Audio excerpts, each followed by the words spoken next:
O Grande Conflito. Capítulo 3. Como começaram as trevas morais. O apóstolo Paulo, em sua segunda carta aos Tessalonicenses, predisse a grande apostasia que teria como resultado o estabelecimento do poder papal. Declarou que o dia de Cristo não viria sem que antes venha a apostasia e se manifeste o homem do pecado, o filho da perdição, o qual se opõe e se levanta contra tudo o que se chama Deus ou se adora, de sorte que se assentará como Deus no templo de Deus, querendo parecer Deus. E ainda mais, o apóstolo adverte os irmãos, já o mistério da injustiça opera. Mesmo naqueles primeiros tempos, viu ele, insinuando-se na igreja, erros que preparariam o caminho para o desenvolvimento do papado. Pouco a pouco, a princípio furtiva e silenciosamente, e depois mais às claras, à medida em que crescia em força e conquistava o domínio na mente das pessoas, o mistério da iniquidade levou avante sua obra de engano e blasfêmia. Quase imperceptivelmente, os costumes do paganismo tiveram ingresso na igreja cristã. O espírito de transigência e conformidade fora restringido durante algum tempo pelas terríveis perseguições que a igreja suportou sob o paganismo. Mas, incessando a perseguição e entrando o cristianismo nas cortes e palácios dos reis, pôs ela de lado a humilde simplicidade de Cristo e seus apóstolos, em troca da pompa e orgulho dos sacerdotes e governadores pagãos, e em lugar das ordenanças de Deus, colocou teorias e tradições humanas. A conversão nominal de Constantino, na primeira parte do século IV, causou grande regozijo, e o mundo, sob o manto da justiça aparente, introduziu-se na igreja. Progredia rapidamente a obra de corrupção. O paganismo, conquanto parecesse suplantado, tornou-se o vencedor. Seu espírito dominava a igreja. Suas doutrinas, cerimônias e superstições incorporavam-se à fé e culto dos professos seguidores de Cristo. Esta mútua transigência entre o paganismo e o cristianismo resultou no desenvolvimento do homem do pecado, predito na profecia como se opondo a Deus e exaltando-se sobre ele. Aquele gigantesco sistema de religião falsa é obra-prima do poder de Satanás, monumento de seus esforços para sentar-se sobre o trono e governar a terra segundo a sua vontade.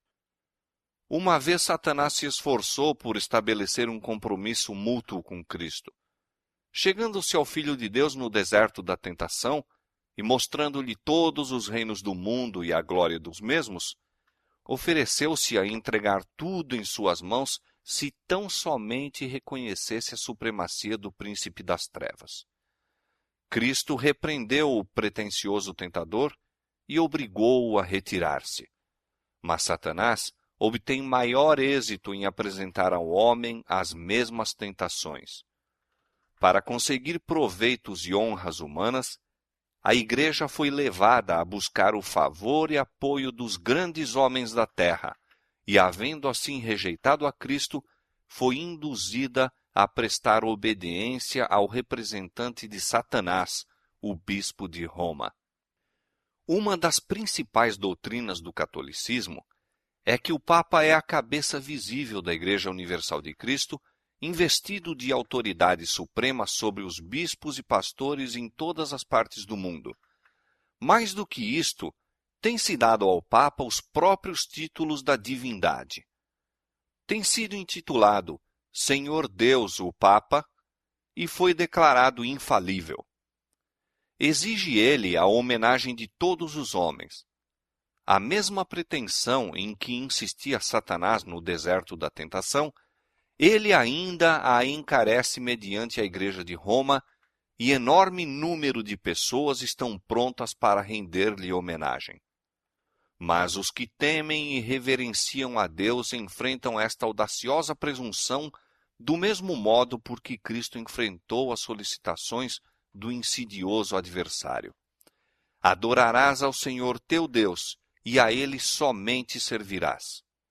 Deus jamais deu em sua palavra a mínima sugestão de que tivesse designado algum homem para ser a cabeça da igreja. A doutrina da supremacia papal opõe-se diretamente aos ensinos das Escrituras Sagradas. O Papa não pode ter poder algum sobre a Igreja de Cristo, senão por usurpação. Os romanistas têm persistido em acusar os protestantes de heresia e voluntária separação da verdadeira Igreja. Semelhantes acusações, porém, implicam-se antes a eles próprios. São eles os que depuseram a bandeira de Cristo e se afastaram da fé que uma vez foi dada aos santos. Satanás bem sabia que as Escrituras Sagradas habilitariam os homens a discernir seus enganos e resistir a seu poder. Foi pela palavra que mesmo o Salvador do mundo resistiu a seus ataques. Em cada assalto, Cristo apresentou o escudo da verdade eterna, dizendo: está escrito. A cada sugestão do adversário, opunha a sabedoria e poder da palavra. A fim de Satanás manter o seu domínio sobre os homens e estabelecer a autoridade humana, deveria conservá-los na ignorância das Escrituras. A Bíblia exaltaria a Deus e colocaria o homem finito em sua verdadeira posição. Portanto, suas sagradas verdades deveriam ser ocultadas e suprimidas. Esta lógica foi adotada pela Igreja de Roma. Durante séculos, a circulação da Escritura foi proibida. Ao povo era vedado lê-la ou tê-la em casa, e sacerdotes e prelados sem escrúpulos interpretavam-lhe os ensinos de modo a favorecerem suas pretensões.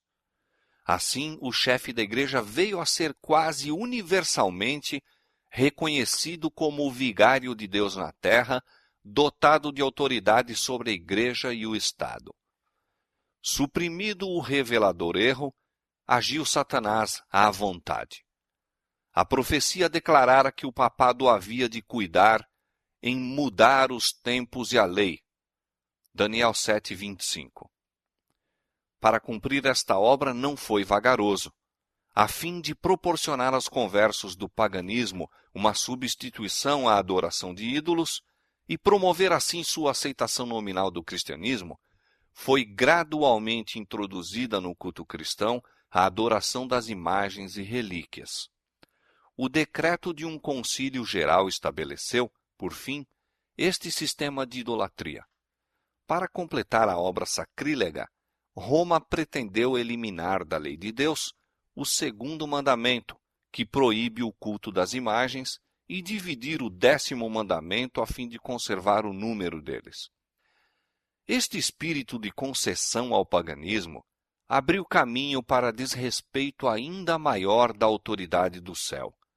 Satanás, operando por meio de não consagrados dirigentes da igreja, intrometeu-se também com o 4º mandamento e tentou pôr de lado o antigo sábado, o dia que Deus tinha abençoado e santificado, e exaltando em seu lugar a festa observada pelos pagãos como o venerável dia do sol. Esta mudança não foi, a princípio, tentada abertamente. Nos primeiros séculos, o verdadeiro sábado foi guardado por todos os cristãos. Eram estes ciosos da honra de Deus e, crendo que sua lei é imutável, zelosamente preservavam a santidade de seus preceitos. Mas, com grande argúcia, Satanás operava mediante seus agentes para efetuar seu objetivo. Para que a atenção do povo pudesse ser chamada para o domingo, foi feito deste uma festividade em honra da ressurreição de Cristo. Atos religiosos eram nele realizados. Era, porém, considerado como um dia de recreio, sendo o sábado ainda observado como dia santificado. A fim de preparar o caminho para a obra que intentava cumprir, Satanás induzira os judeus, antes do advento de Cristo, a sobrecarregarem o sábado com as mais rigorosas imposições, tornando sua observância um fardo. Agora, tirando vantagem da falsa luz sob a qual ele assim fizera com que fosse considerado, lançou o desdém sobre o sábado como instituição judaica. Enquanto os cristãos geralmente continuavam a observar o domingo como festividade prazenteira, ele os levou, a fim de mostrarem seu ódio ao judaísmo, a fazer do sábado dia de jejum, de tristeza e pesar. Na primeira parte do século IV, o imperador Constantino promulgou um decreto fazendo do domingo uma festividade pública em todo o Império Romano. O dia do sol era venerado por seus súditos pagãos e honrado pelos cristãos. Era política do imperador unir os interesses em conflito do paganismo e cristianismo. Com ele se empenharam para fazer isto os bispos da igreja, os quais, inspirados pela ambição e sede do poder, perceberam que, se o mesmo dia fosse observado tanto por cristãos como pagãos, promoveria a aceitação nominal do cristianismo pelos pagãos e assim adiantaria o poderio e glória da igreja. Mas, conquanto muitos cristãos tementes a Deus fossem gradualmente levados a considerar o domingo como possuindo certo grau de santidade, ainda mantinham o verdadeiro sábado como o dia santo do Senhor e observavam-no em obediência ao quarto mandamento. O arqui-enganador não havia terminado a sua obra. Estava decidido a congregar o mundo cristão sob sua bandeira e exercer o poder por intermédio de seu vigário, o orgulhoso pontífice que pretendia ser o representante de Cristo. Por meio de pagãos meio convertidos, ambiciosos prelados e eclesiásticos amantes do mundo, realizou ele seu propósito. Celebravam-se de tempos em tempos vastos concílios aos quais do mundo todo concorriam os dignitários da igreja. Em quase todos os concílios, o sábado que Deus havia instituído era rebaixado um pouco mais, enquanto o domingo era em idêntica proporção exaltado. Destarte, a festividade pagã veio finalmente a ser honrada como instituição divina, ao mesmo tempo em que se declarava ser o sábado bíblico relíquia do judaísmo, amaldiçoando-se seus observadores. O grande apóstata conseguira exaltar-se contra tudo o que se chama a Deus ou se adora. Ousara mudar o único preceito da lei divina que inequivocamente indica a toda a humanidade o Deus verdadeiro e vivo. No quarto mandamento, Deus é revelado como o Criador do céu e da terra, e por isso se distingue de todos os falsos deuses. Foi para a memória da obra da criação que o sétimo dia foi santificado como dia de repouso para o homem. Destinava-se a conservar o Deus vivo sempre diante da mente humana como a fonte de todo ser e objeto de reverência e culto. Satanás esforça-se por desviar os homens de sua aliança para com Deus e de prestarem obediência à sua lei. Dirige seus esforços, portanto, especialmente contra o mandamento que aponta a Deus como o Criador. Os protestantes hoje insistem em que a ressurreição de Cristo no domingo fê-lo o sábado cristão. Não existe, porém, evidência escriturística para isto. Nenhuma honra semelhante foi conferida ao dia por Cristo ou seus apóstolos. A observância do domingo como instituição cristã teve origem no mistério da injustiça, que já no tempo de Paulo começara a sua obra. Onde e quando adotou o Senhor este filho do papado? Que razão poderosa se poderá dar para uma mudança que as Escrituras não sancionam? No século VI, tornou-se o papado firmemente estabelecido. Fixou-se a sede de seu poderio na capital imperial e declarou-se ser o bispo de Roma a cabeça de toda a igreja. O paganismo cedera lugar ao papado. O dragão dera à besta o seu poder e o seu trono e grande poderio. Apocalipse 13:2.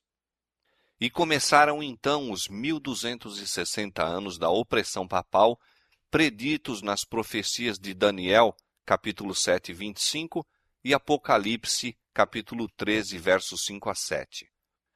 os cristãos foram obrigados a optar entre renunciar sua integridade e aceitar as cerimônias de culto papais, ou passar a vida nas masmorras, sofrer a morte pelo instrumento de tortura, pela fogueira ou pela machadinha do verdugo. Cumpriam-se as palavras de Jesus, e até pelos pais e irmãos e parentes e amigos sereis entregues, e matarão alguns de vós, e de todos sereis odiados por causa do meu nome. Desencadeou-se a perseguição sobre os fiéis com maior fúria do que nunca, e o mundo se tornou um vasto campo de batalha. Durante séculos, a Igreja de Cristo encontrou refúgio no isolamento e obscuridade. Assim diz o profeta: a mulher fugiu para o deserto, onde já tinha lugar preparado por Deus, para que ali fosse alimentada durante 1260 dias. Apocalipse 12, verso 6. O acesso da Igreja de Roma ao poder assinalou o início da escura Idade Média. Aumentando seu poderio, mais se adensavam as trevas. De Cristo, o verdadeiro fundamento, transferiu-se a fé para o Papa de Roma. Em vez de confiar no Filho de Deus para o perdão dos pecados e para a salvação eterna, o povo olhava para o Papa e para os sacerdotes e prelados a quem alegava autoridade. Ensinava-se-lhe ser o Papa seu mediador terrestre e que ninguém poderia aproximar-se de Deus senão por seu intermédio. E mais ainda, que ele ficava para eles em lugar de Deus e deveria, portanto, ser implicitamente obedecido.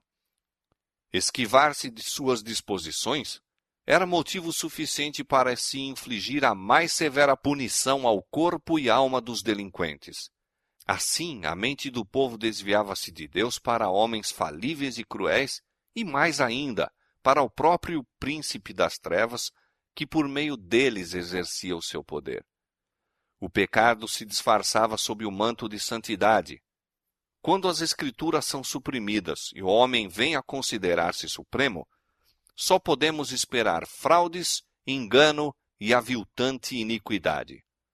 Com a elevação das leis e tradições humanas, tornou-se manifesta a corrupção que sempre resulta de se pôr de lado a lei de Deus. Dias de perigo foram aqueles para a Igreja de Cristo. Os fiéis porta-estandartes eram, na verdade, poucos. Posto que a verdade não fosse deixada sem testemunhas, parecia por vezes que o erro e a superstição prevaleceriam completamente e a verdadeira religião seria banida da terra. Perdeu-se de vista o Evangelho, mas multiplicaram-se as formas de religião e o povo foi sobrecarregado de severas exigências.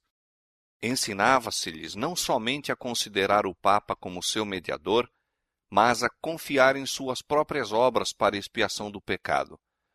Longas peregrinações, atos de penitência, adoração de relíquias, ereção de igrejas, relicários e altares, bem como o pagamento de grandes somas à igreja, tudo isto e muitos atos semelhantes eram ordenados para aplacar a ira de Deus ou assegurar o seu favor, como se Deus fosse idêntico aos homens, encolerizando-se por ninharias ou apaziguando-se com donativos ou atos de penitência. Apesar de que prevalecesse o vício, mesmo entre os chefes da Igreja de Roma, sua influência parecia aumentar constantemente. Mais ou menos ao findar do século VIII, os romanistas começaram a sustentar que nas primeiras épocas da Igreja, os bispos de Roma tinham possuído o mesmo poder espiritual que assumiam agora. Para confirmar essa pretensão, era preciso empregar alguns meios com o fito de lhe dar aparência de autoridade. Isto foi prontamente sugerido pelo pai da mentira. Antigos escritos foram forjados pelos monges. Decretos de concílios que antes nada se ouvira foram descobertos, estabelecendo a supremacia universal do Papa desde os primeiros tempos. E a Igreja que rejeitara a verdade, avidamente aceitou estes enganos. Aos poucos, os fiéis que construíram sobre o verdadeiro fundamento ficaram perplexos e entravados quando o entulho das falsas doutrinas obstruiu a obra. Como os edificadores sobre o muro de Jerusalém no tempo de Neemias, alguns se prontificaram a dizer: já desfaleceram as forças dos acarretadores, e o pó é muito, e nós não podemos edificar um muro. Cansados da constante luta contra a perseguição, fraude, iniquidade e todos os outros obstáculos que Satanás pudera engendrar para deter-lhes o progresso, alguns que haviam sido fiéis edificadores desanimaram, e por amor da paz e segurança de sua propriedade e vida, desviaram-se do verdadeiro fundamento. Outros, sem se intimidarem com a oposição de seus inimigos, intrepidamente declaravam: não os temais, lembrai-vos do Senhor grande e terrível, e prosseguiam com a obra, cada qual com a espada cingida ao lado. O mesmo espírito de ódio e oposição à verdade tem inspirado os inimigos de Deus em todos os tempos, e a mesma vigilância e fidelidade têm sido exigidas de seus servos. As palavras de Cristo aos primeiros discípulos aplicam-se aos seus seguidores até ao final do tempo. E as coisas que vos digo, digo-as a todos. As trevas pareciam tornar-se mais densas. Generalizou-se a adoração das imagens. Acendiam-se velas perante imagens e orações se lhes dirigiam. Prevaleciam os costumes mais absurdos e supersticiosos. O espírito dos homens era a tal ponto dirigido pela superstição que a razão mesmo parecia haver perdido o domínio. Enquanto os próprios sacerdotes e bispos eram amantes do prazer, sensuais e corruptos, só se poderia esperar que o povo que os tinha como guias se submergisse na ignorância e vício. Outro passo ainda deu a presunção papal quando, no século XI, o Papa Gregório VII proclamou a perfeição da Igreja de Roma. Entre as proposições por ele apresentadas, uma havia declarando que a Igreja nunca tinha errado, nem jamais erraria, segundo as Escrituras. Mas as provas escriturísticas não acompanhavam a afirmação. O altivo pontífice também pretendia o poder de depor imperadores, e declarou que sentença alguma que pronunciasse poderia ser revogada por quem quer que fosse, mas era prerrogativa sua revogar as decisões de todos os outros. Uma flagrante ilustração do caráter tirânico do Papa Gregório VII se nos apresenta no modo por que tratou o imperador alemão Henrique IV. Por haver intentado desprezar a autoridade do Papa, declarou-o este excomungado e destronado. Aterrorizado pela deserção e ameaças de seus próprios príncipes, que por mandado do Papa eram incentivados na rebelião contra ele, Henrique pressentiu a necessidade de fazer as pazes com Roma. Em companhia da esposa e de um servo fiel, atravessou os Alpes em pleno inverno, a fim de humilhar-se perante o Papa.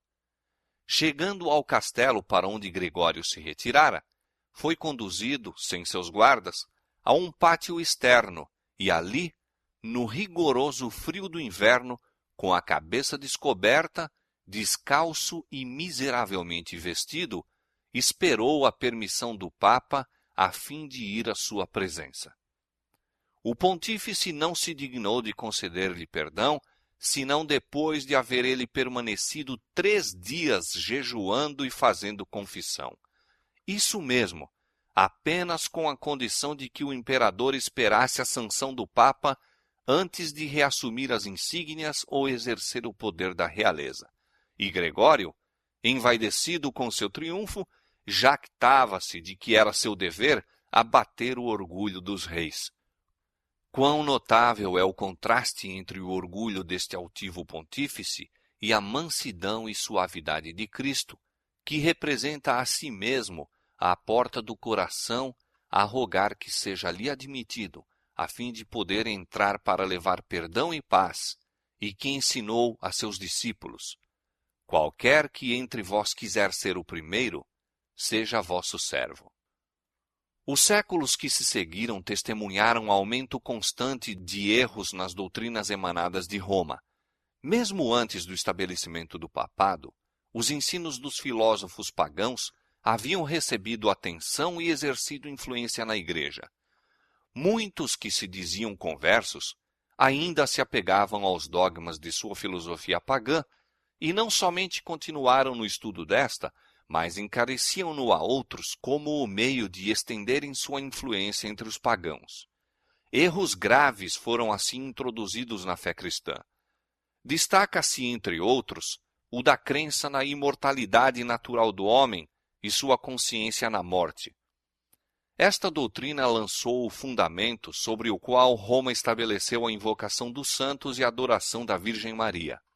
Disto também proveio a heresia do tormento eterno para os que morrem impenitentes, a qual logo de início se incorporara à fé papal. Achava-se então preparado o caminho para a introdução de ainda outra invenção do paganismo, a que Roma intitulou purgatório e empregou para amedrontar as multidões crédulas e supersticiosas. Com esta heresia, afirma-se a existência de um lugar de tormento no qual as almas dos que não merecem condenação eterna devem sofrer castigo por seus pecados e do qual, quando libertas da impureza, são admitidas no céu. Ainda uma outra invencionice era necessária para habilitar Roma a aproveitar-se dos temores e vícios de seus adeptos. Esta foi suprida pela doutrina das indulgências. Completa remissão dos pecados, passados, presentes e futuros, e livramento de todas as dores e penas em que os pecados importam, eram prometidos a todos os que se alistassem nas guerras do pontífice para estender seu domínio temporal, castigar seus inimigos e exterminar os que ousassem negar-lhe a supremacia espiritual. Ensinava-se também ao povo que, pelo pagamento de dinheiro à igreja, poderia livrar-se do pecado e igualmente libertar as almas de seus amigos falecidos que tivessem condenados às chamas atormentadoras. Por esses meios, Roma abarrotou os cofres e sustentou a magnificência, o luxo e os vícios dos pretensos representantes daquele que não tinha onde reclinar a cabeça. A ordenança escriturística na ceia do Senhor fora suplantada pelo idolátrico sacrifício da missa. Sacerdotes papais pretendiam, mediante esse disfarce destituído de sentido, converter o simples pão e vinho no verdadeiro corpo e sangue de Cristo. Com blasfema presunção pretendiam abertamente o poder de criar em Deus, o Criador de todas as coisas. Aos cristãos exigia-se, sob pena de morte, confessar sua fé nesta heresia horrível que insulta ao céu. Multidões que a isto se recusaram foram entregues às chamas. No século XIII foi estabelecido a mais terrível de todas as armadilhas do papado, a Inquisição. O príncipe das trevas trabalhava com os dirigentes da hierarquia papal. Em seus concílios secretos, Satanás e seus anjos dirigiam a mente de homens maus, enquanto, invisível entre eles, estava um anjo de Deus, fazendo o tremendo relatório de seus iníquos decretos e escrevendo a história de ações por demais horrorosas para serem desvendadas ao olhar humano. A grande Babilônia estava embriagada do sangue dos santos.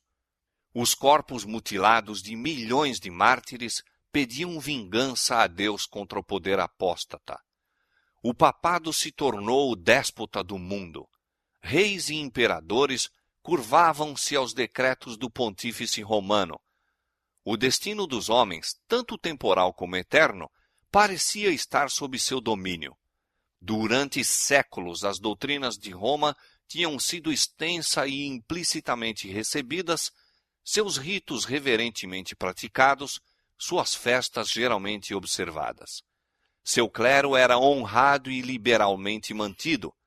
Nunca a Igreja de Roma atingiu maior dignidade, magnificência ou poder.